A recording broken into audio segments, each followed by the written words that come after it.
And that is a status update on when it comes to the reopening of schools and, of course, the transition of grade 9 students. You do know we're also waiting for KBC results. The government has so far created over 13,000 classrooms that have been constructed across the country. In the second phase, it will involve 7,500 classrooms, is already underway and on track, according to the ministry, and, of course, be ready by the end of January 2025, with the National Government Constituency Development Fund, which is the NGCDF, has also stepped in to facilitate the building of additional 6,800 classrooms. You do know that here in the capital, Nairobi, which has one of the largest students in the country, has seen the government set aside at least 1.1 billion shillings for the construction of classrooms, with each classroom expected to cost $1 million shilling each. In the special allocation, Nairobi County received 1 billion to address the unique infrastructure challenges here in the capital. And of course, to finance this particular initiative, the ministry has released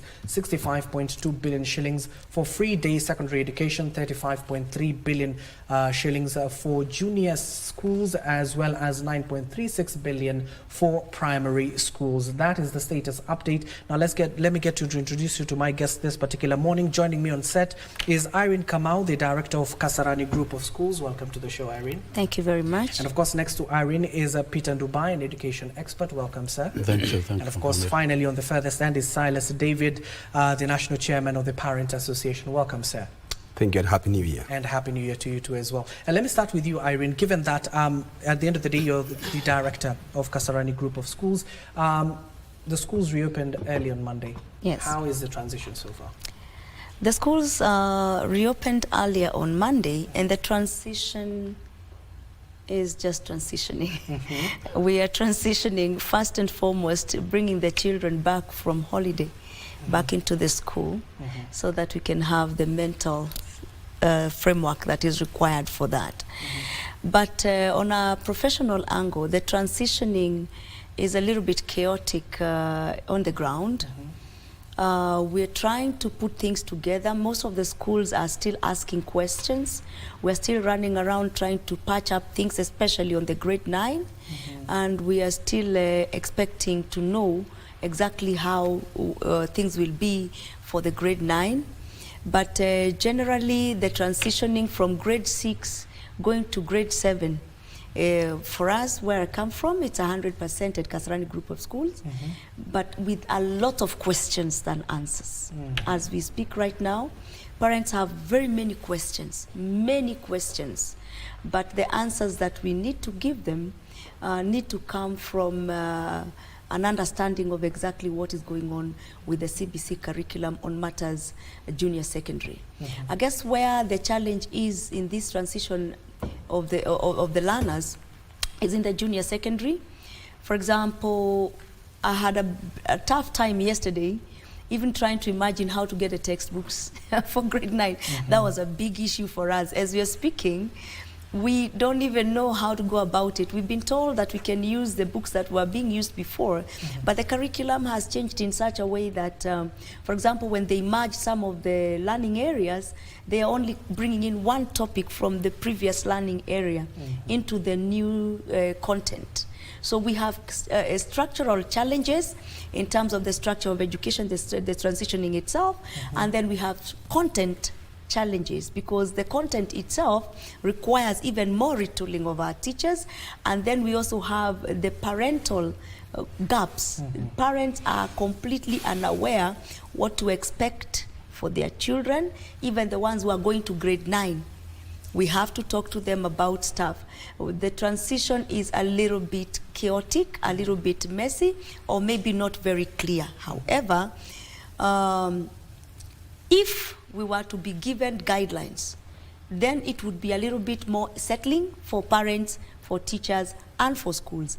Especially for us who are running schools, it's more dire. It's a dire need, because the parents are looking to us for answers. One of the questions that I've been grappling with, or that I have had so far, I've been asked, Teacher Irene, when are you calling us to come and select schools? Now I don't have an answer. When are you calling us to come and select schools for which to go to? Now they need to first and foremost understand what all that involves. The government needs to speak to us about what exactly they have in store, the Ministry of Education, concerning that transition. Parents' mind is not just on the grade 9, it's also into the transition to the high school, the senior school. Yes. What will my child learn? Is it on the STEM? Is it on the social, the humanities, or the sports sciences? What will my child be given? Who will give them? Do they give themselves according to abilities? Will the government have a structure? Will they have a program or a method of placing this child in high school? Parents are in total darkness, but the learners, being the final recipients of exactly what we are doing in terms of CBC and transition and implementation, is the final person to consume the services that we are offering. So the learner, as we speak today, is in class. 100% they showed up, but we don't even know how to help them understand how will you end up doing sciences or STEM, how will you end up doing social sciences, humanities, or how will you end up doing sports sciences? How will they gauge you? 2, what kind of assessment will be offered to these kids? Over the years, as we have come through, this is the first group, sadly so, to ever be tested on all the stages of CBC. And as we speak, even the kind of examinations they are talking to us about, they are telling us that we will administer, is multiple choice questions. Understand, this kid has never really done any multiple choice examination at all, totally, in life. It's the first time they are hearing it. So we have exactly 1 year to train these children and get them thoroughly trained on how to handle multiple choices. Exactly 1 year to cover that syllabus that we have been given, and exactly 1 year to prepare them to transition to senior secondary. So I'm looking at a tight squeeze. I'll be coming back to you. Thank you for that particular update, especially from the classrooms there. Given that we have even the national chairman of the Parents Association here, Mr. Silas, what are some of the issues parents have brought forth to your desk? Thank you. One thing I want to say is that the opening of schools has taken place and will still go on. Rome was not built in a single day. It's a big city, just like the population of the children that we have in schools in Kenya here. So one thing is, we want to understand, you know, we are so much speaking about grade 9 alone. We are not even now looking at the preschool. They are also joining baby school and all that coming on board in CBC. So as much as we are talking about grade 9, down here there could be other problems that we are not speaking about right now. And the same problem will arise again in the future to affect these other classes. So since we are focusing on grade 9, I want to say that there's been complaint of infrastructure, which the parents have been raising, that the classrooms are not there. And there's been an issue of the teachers. Teachers are not there. Teachers are not trained. Employment of the teachers has not taken place. There is congestion in some schools, which is an issue also, and a number of things that Madam has talked about. But I normally say that the government is not there to fail. The government never fails in this agenda. It will always just go the same track and make it succeed. Like now, on the issue of the infrastructure about the classrooms for grade 9, the PS clearly stated that 93% of the classrooms had been done. Now, 93% is not 1%. You look at that. You can imagine how much money the government has put in to do 93% of the classrooms. So out of the 16,000 classrooms, if they talk about 93%, it means almost 15 or 14,000 classrooms have been completed. That is a mark for the government.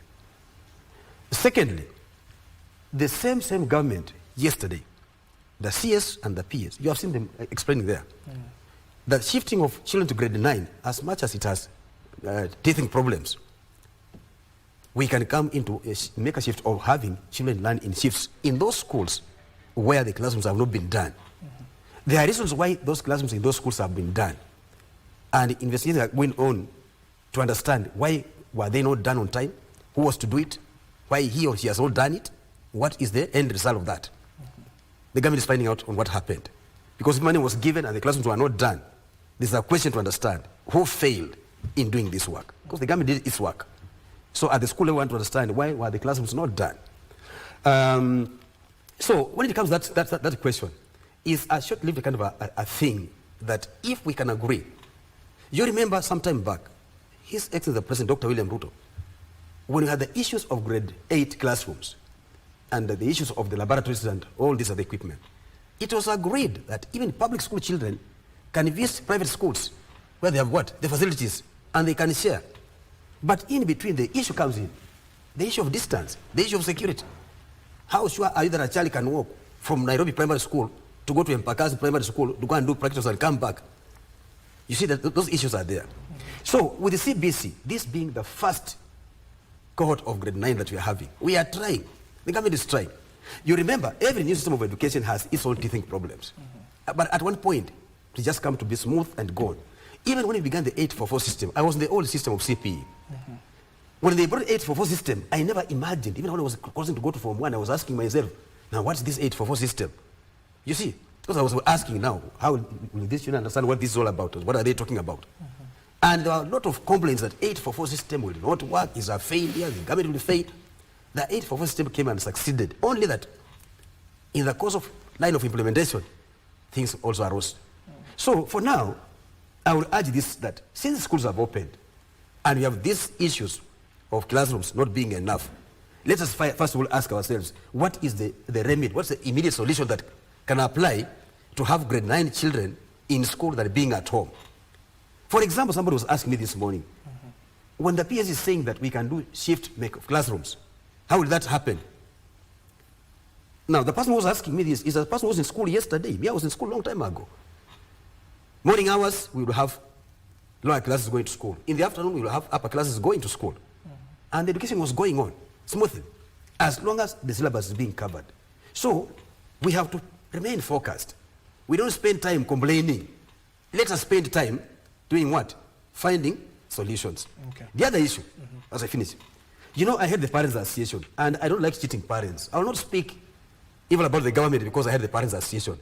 And neither will I speak evil about the parent because I speak about the government. One thing is, for example, you saw a school in Kisii. On the last day of opening is when the parents came out and raised material to do classrooms. Now, this school has been there.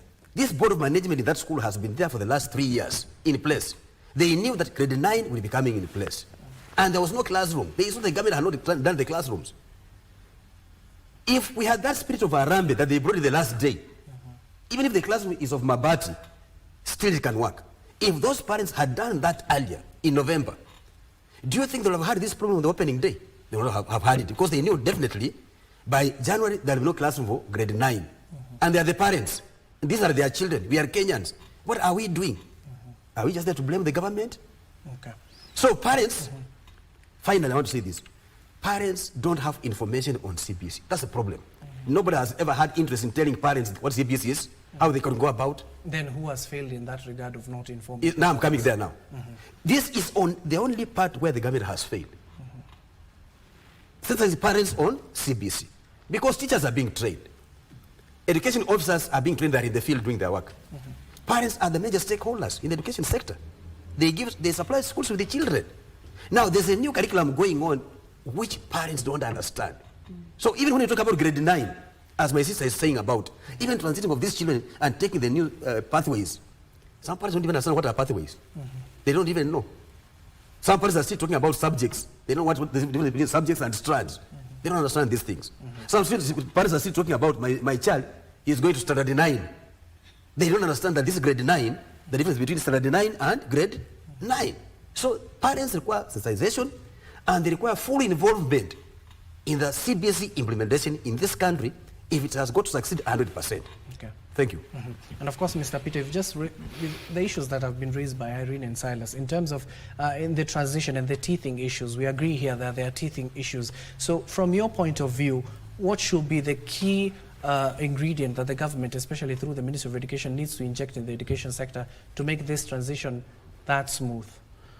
I think first thing, the government should have involved the public. The parents, the public, they know what is happening, what is CBC. When you check even the radios or TVs, when the parent went to buy books, they don't even know which book to buy. They don't know where to get them. The students themselves, they don't know what is happening. What is happening is that infrastructure is the major thing, which the government promised long time ago they are going to build enough. The one we can see, where my friend has said, mentioned, I think the parent came last when they saw that the government not put up the building. You have to do it, the children have to be in school. That's why they intend a fundraising to do it. And fundraising is going around the country. It's not even everywhere. Where I come from, we always called for the classes are not there, the tables are not there. That's been a challenge. The government should have involved everybody. They should have explained before even we started opening school. They should have explained the public, this is what is going to happen. This is required. Those are the books required. Those are the subjects. Everything should be known early enough. Where the government is suggesting that we can do, we can move from one school to another, this is not possible. Because like now she is in private school. You cannot, it's not possible for her to allow other students from outside to come to our school because the facilities there, they are enough for the students who are there.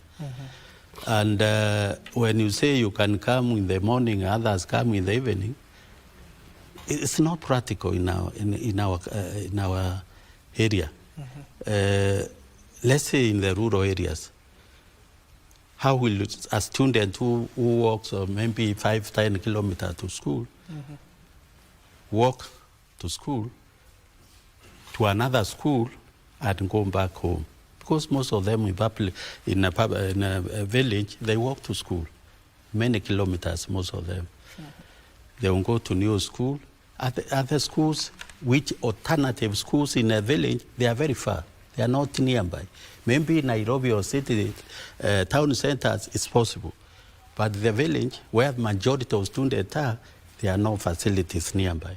Maybe there is a school, one village there, another one somewhere else very far. It's not possible.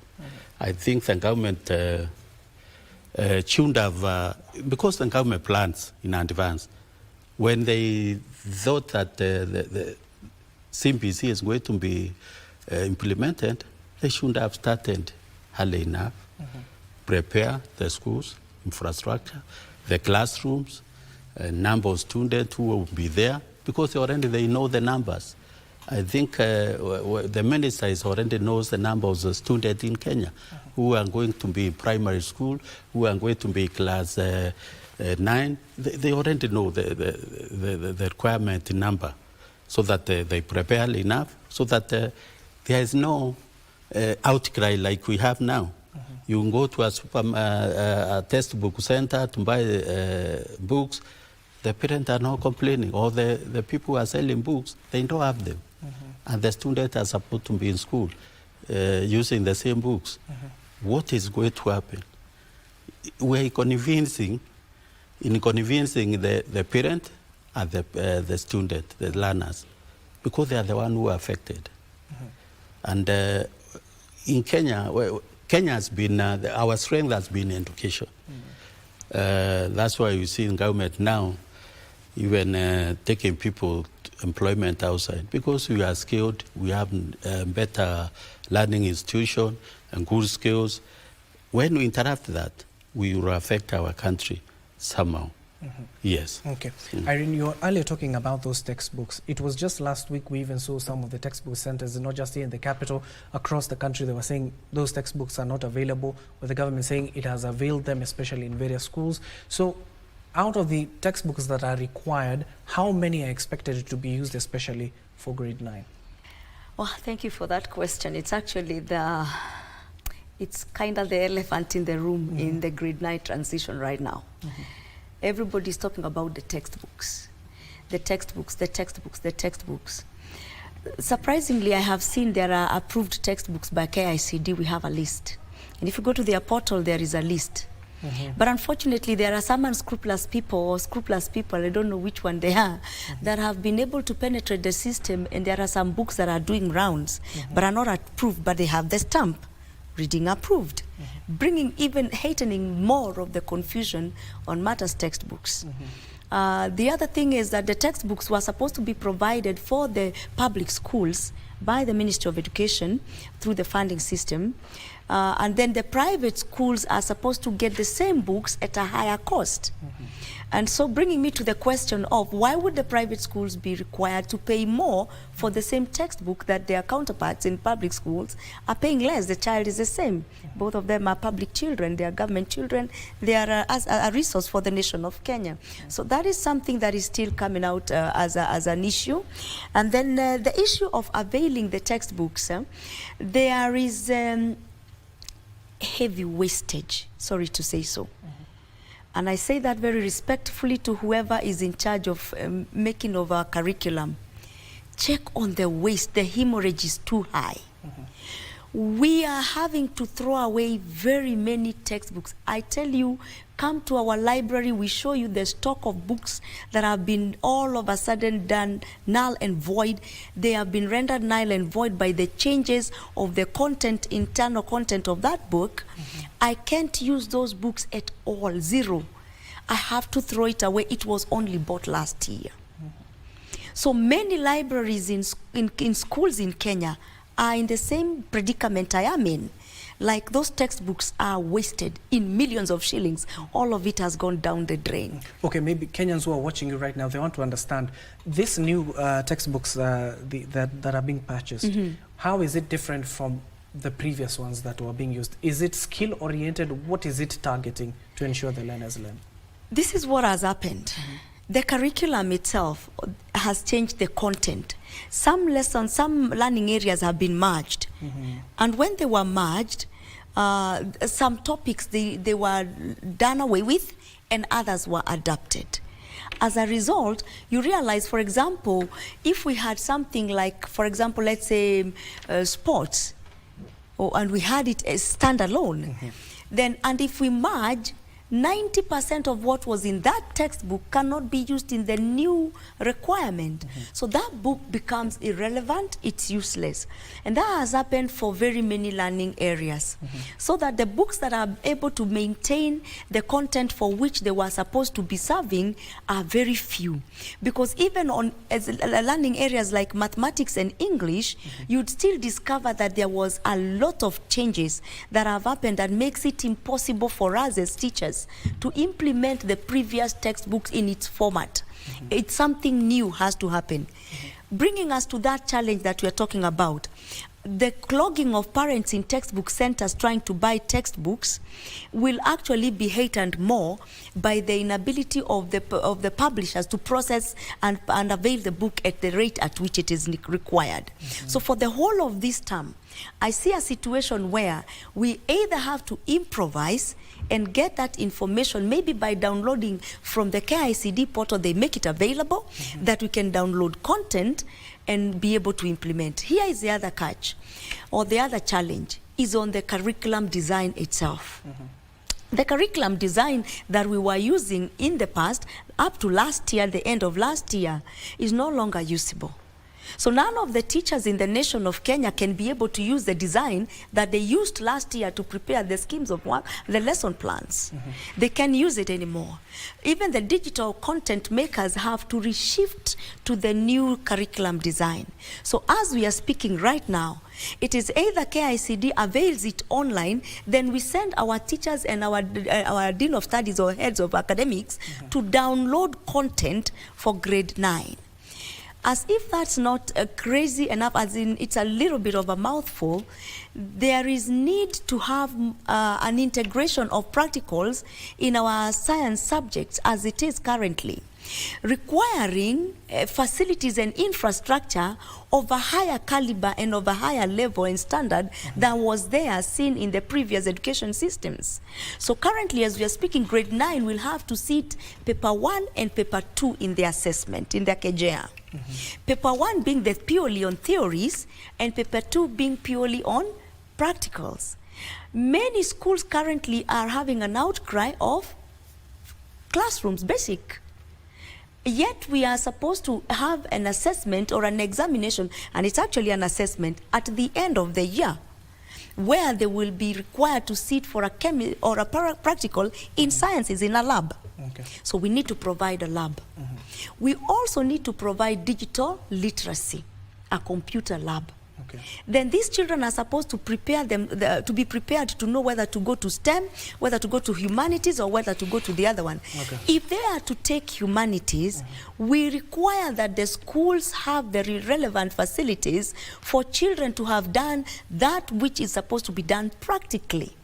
The practicality of the projects that we are doing in the authentic tasks is that we are given projects. For example, last year but one we had a project on animals, domestic animals, and schools were able to execute perfectly. You should have seen the synergy of the schools. It was beautifully done, because to get the goats, to bring them in there, get the rabbits, get the children, do the chickens, and it's accessible, it's doable.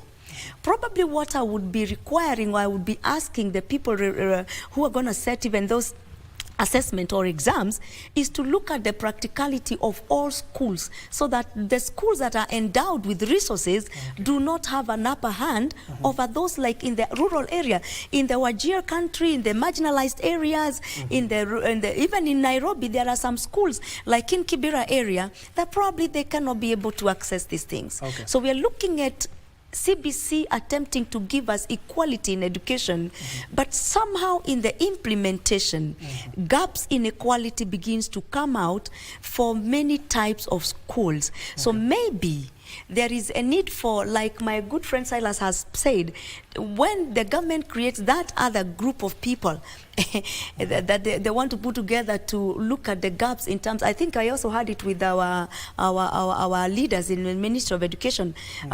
When Honorable Belio Kipsang talks about the need for that group of people that will look at the gaps that we are having today, I would request that probably they also look at those gaps that are coming up, not because they were gaps initially, but in the process of implementation, they kind of come out gaping.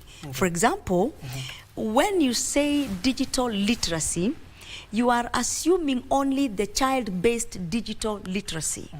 But the gap that has come out, that has not been addressed so far by anyone as we speak, is on the teacher digital literacy gap.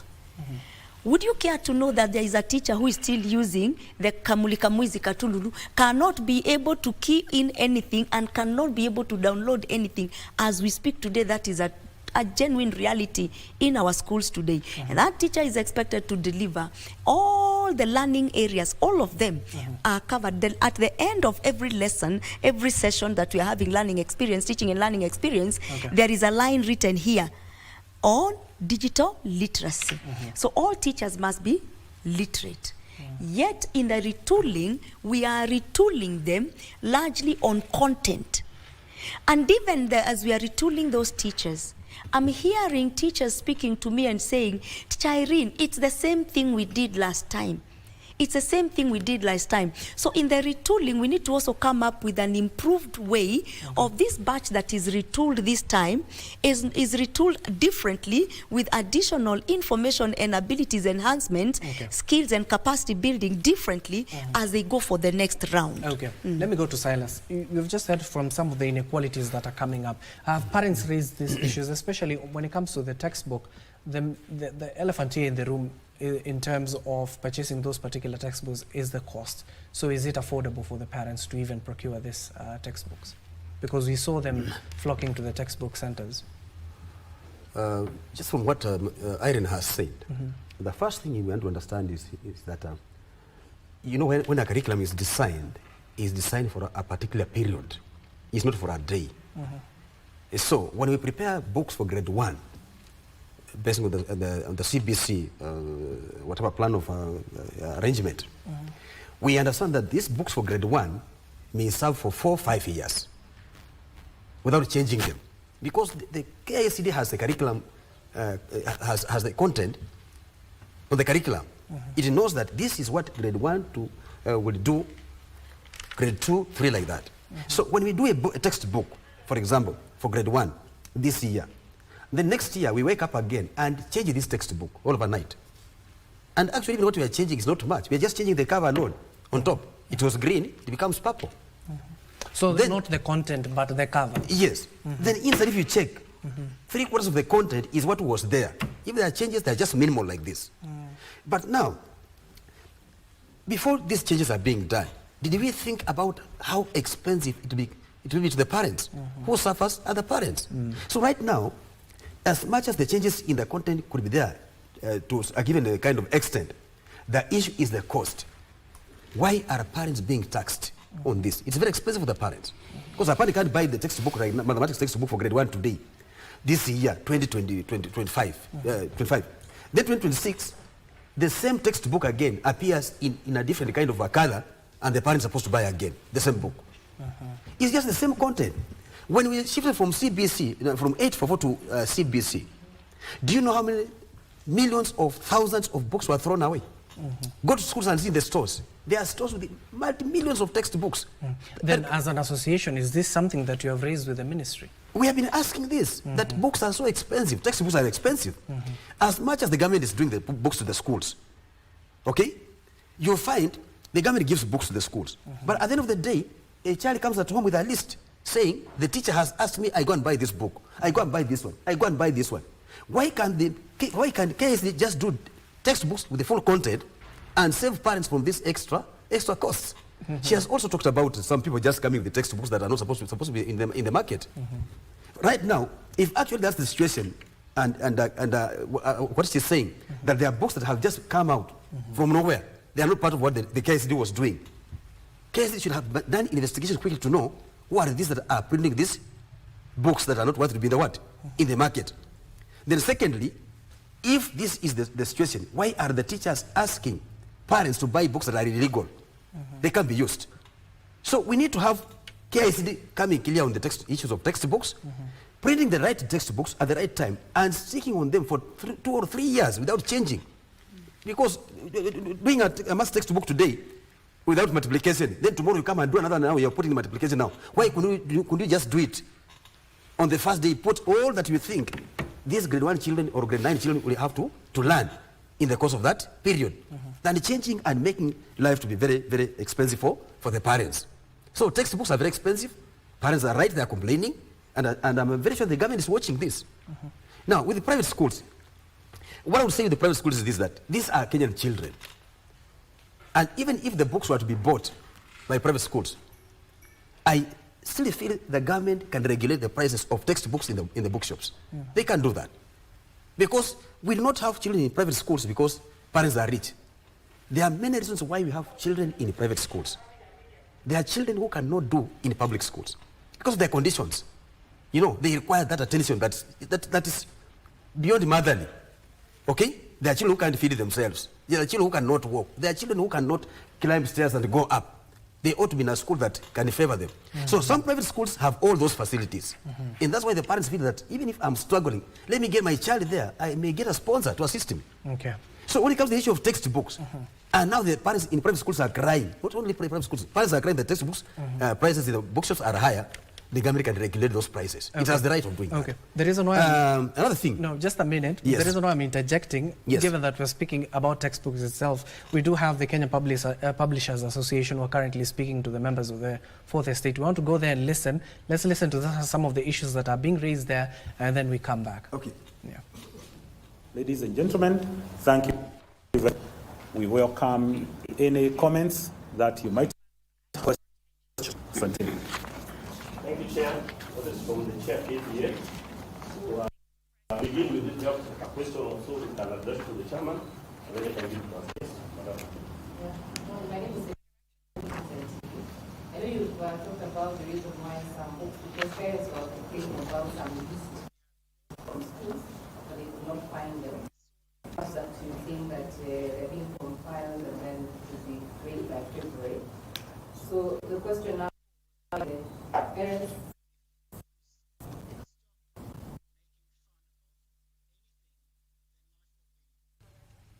question is that institutions are saying they are not available in all the books. Okay, that is the Kenya Publishers Association giving a media briefing, and of course members of the Fourth Estate are currently asking questions.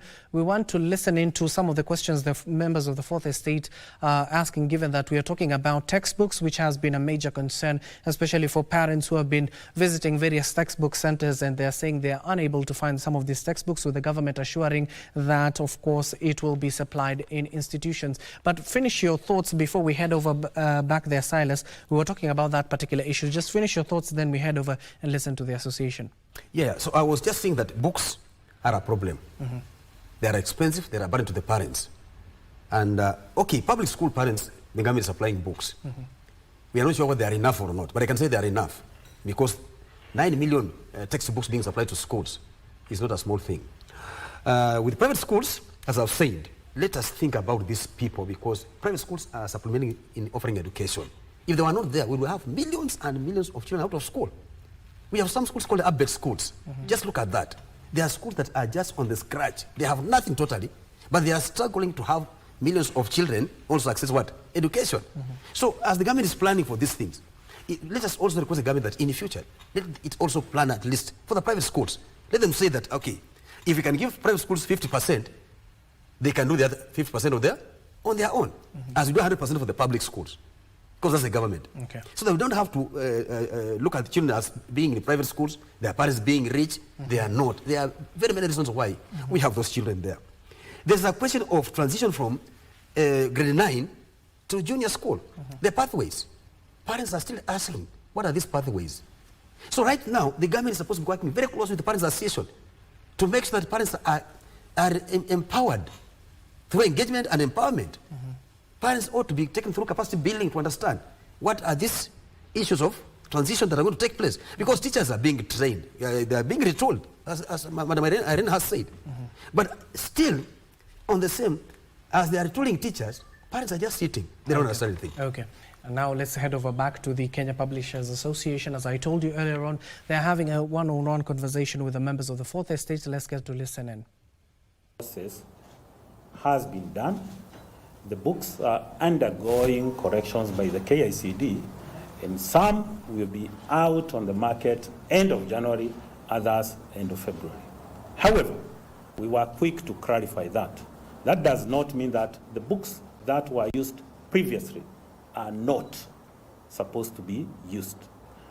Parents, learners, teachers are advised to use those books, because what the Kenya Institute of Curriculum Development did is to rationalize, and in the process of rationalization, there was combination of learning areas into one.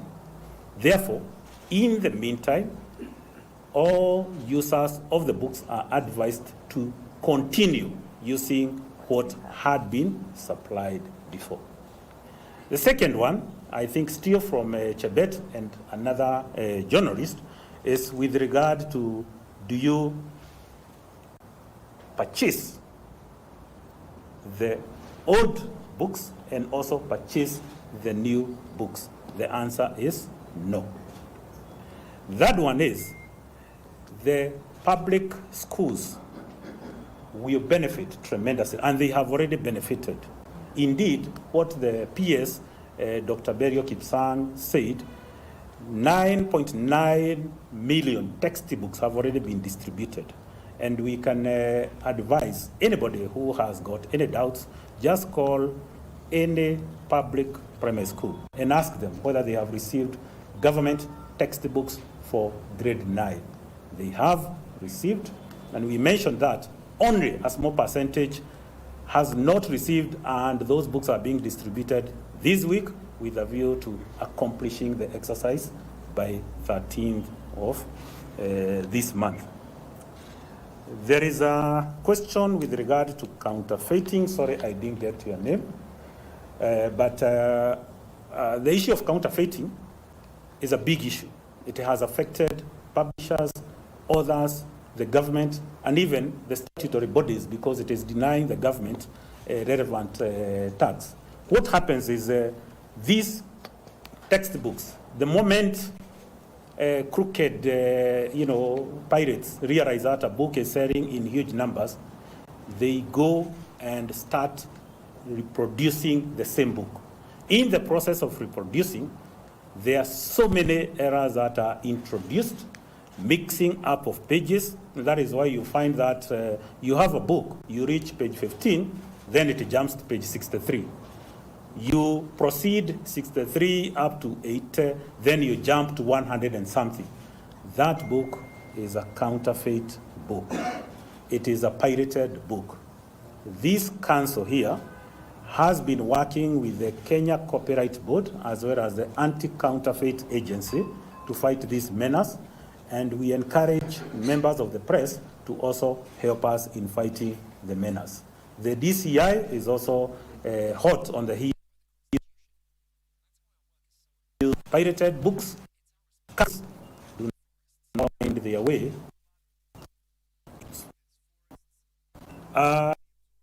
Mr. Kibaso has about the issue of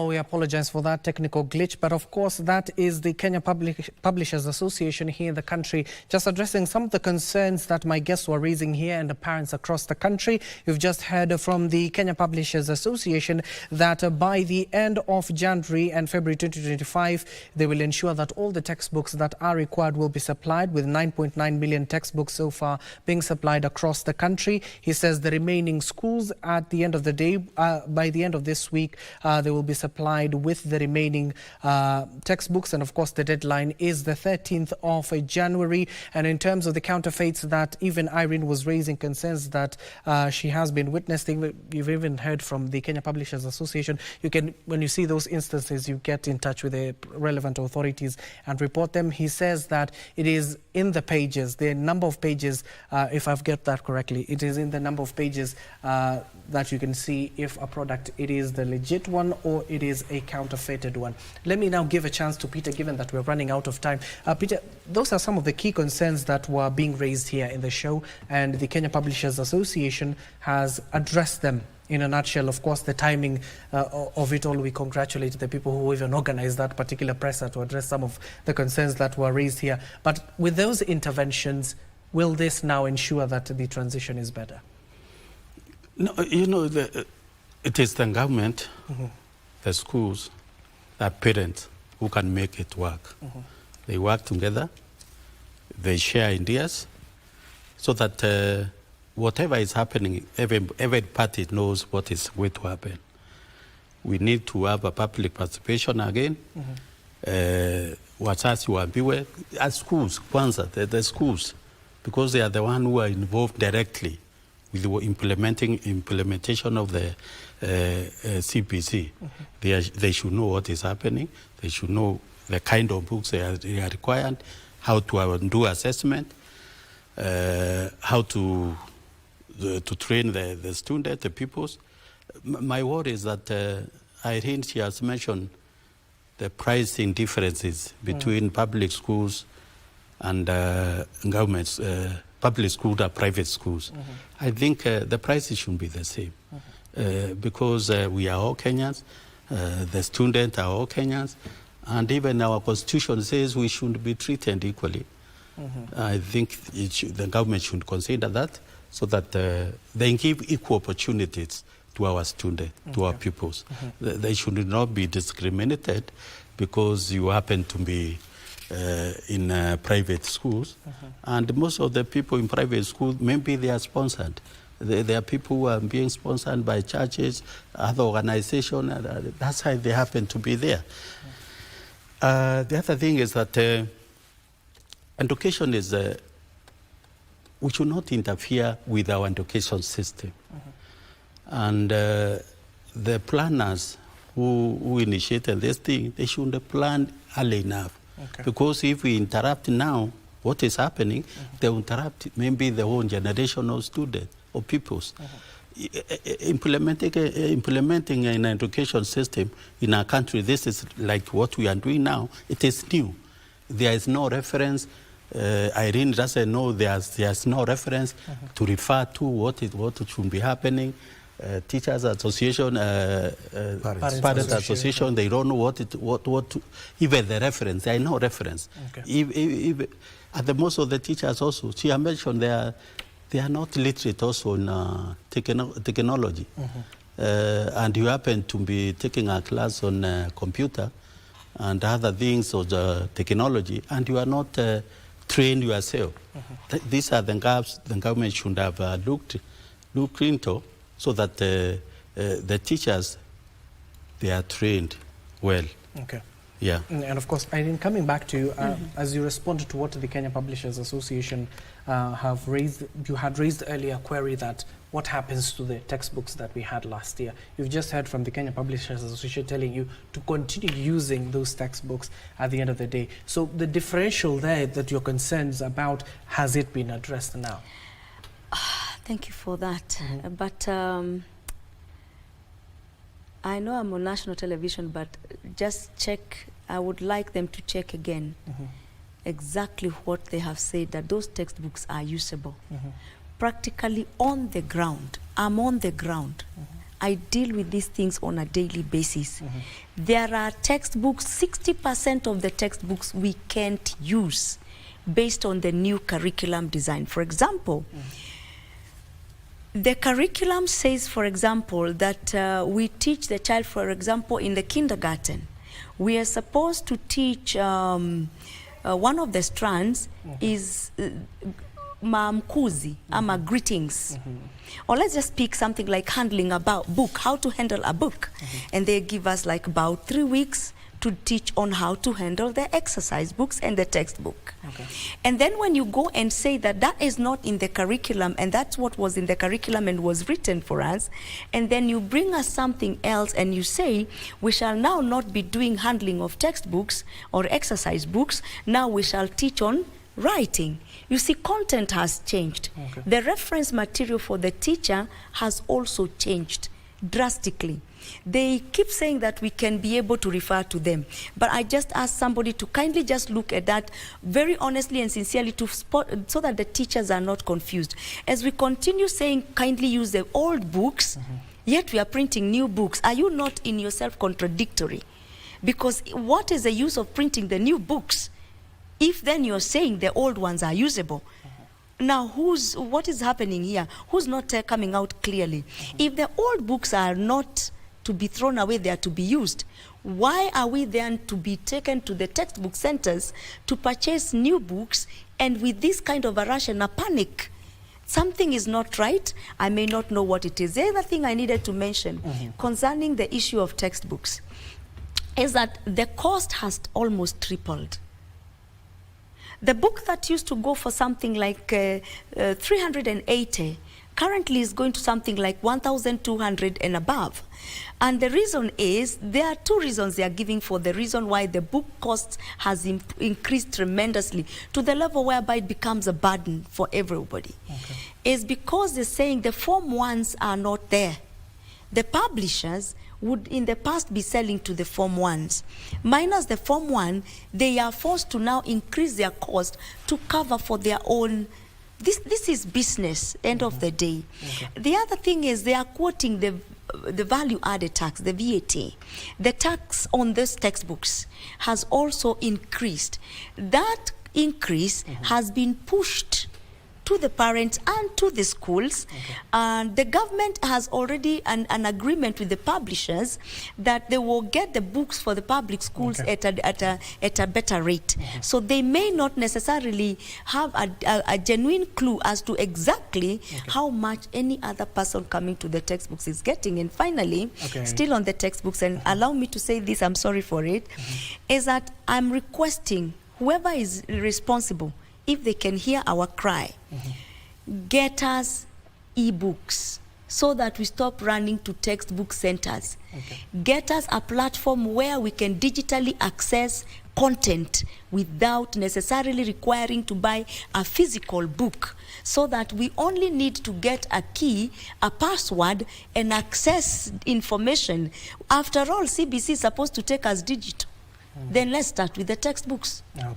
That's a good idea. And of course, let me give you at least 30 seconds each so that we can wrap up this first segment. Let me start with you, Mr. Silas. 30 seconds, tafadhali. Thank you. Quickly, I want to thank the Kenya publishers because they have seen the mistakes that have been done, and they are talking about correction, taking the shortest time possible to have the correct textbooks on board in schools. That's one thing. The other thing is that, too, I have had the PS talk about forming a task force. Let me call it a task force very soon to check the issues of infrastructure and so on. We are asking the PS to involve parents fully, 100%. Because parents understand infrastructure management in schools. They sit in the boards. They know this very well. But when we see task forces being formed and the parents as usually being isolated, it's never in those boards. Okay. So where are the parents? So this, from today, any task force that should be formed, as far as the education issues are concerned, we want parents involved, among other major stakeholders. Okay. Lastly, National Parents Association is a saga in the midst of education, just like KICD. The government funds KICD. The government is funding KEMI. The government does not fund National Parents Association. So how do we operate? Okay. That's why parents are left on their own. We want the government to be very close to the parents and work with our association. Okay. Because we are in the Education Act, we are anchored there. Okay. We are sagas to the government. Okay. And we want Parliament to take it serious that they should formulate a law quickly to make sure that National Parents Association is funded by the government. Okay. Finally, one thing. As I finish up, CBC was ICT oriented. Even the question of carrying textbooks to schools is a surprise to parents because we thought that children go to schools just work in and learn. The content mastery by the teachers is key. If the teachers who are supposed to go and teach grade 9 are coming from P1 teachers, actually this can be a very big failure. And then the issue of perceptions. Okay, Mr. Silas. The government must allow parents to be retrained, to be retooled like the teachers to remove those perceptions that CBC is failing. Okay, thank you very much. Peter, finally. CBC implementation should be run well. If we do it wrongly, we will affect everything. I think we should speak to each other, find the solution, find the way, the best way, so that we implement it well, so that we don't affect the learners, we don't affect the parents. Okay. Yes. Thank you so much. And of course, thank you for your time. Given that we have run out of time, this is something that can continue. We can talk until the end of the day, but these are some of the issues that are being raised within the education sector. Joining us this morning was Irene Kamau, the director of Kasarani Group of Schools. We do have Mr. Peter Dubai, the education expert, as well as Silas David there, the national chairman of the Parents Association. Thank you for your time. And of course, we wish you all the best. And of course, as you continue to guide some of the learners we do have here in the country. And that concludes our first segment here on a News Check, but don't go too far. We're taking a short breather. When we come back, we're looking at the state of the nation, the current political status in the country, as well as the recent cases of abductions that we have witnessed in the country. And we'll be joined by none other than Reverend Elias Ogola, Shadrach Omboi, a lawyer, Sami Meli, a political analyst. So don't go too far. That conversation is up next.